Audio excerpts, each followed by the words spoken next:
السلام عليكم. هنا سنتحدث عن مشوار المنتخب الفرنسي في كأس العالم، ونبدأ بدور المجموعات، والتي وقعت فرنسا في المجموعة الثانية التي تضم أستراليا وبيرو والدنمارك. وفي المباراة الأولى سوف تواجه أستراليا، وفرنسا فازت بنتيجة هدفين مقابل هدف.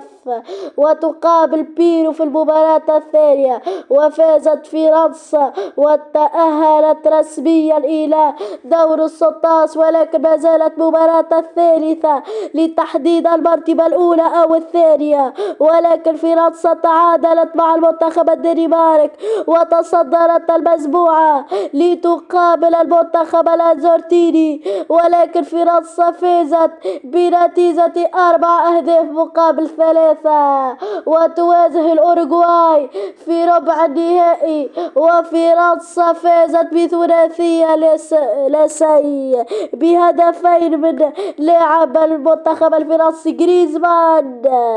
وتواجه نصف النهائي بالمنتخب البلجيكي، ولكن فرنسا فازت بنتيجة هدف مقابل 0 بهدف رأسية كانتي، وتتأهل إلى النهائي الذي فازت به فرنسا 4-2. وهنا تتوج فرنسا باللقب الثاني في تاريخها سنة 2018. هنا سنختمها بكلمة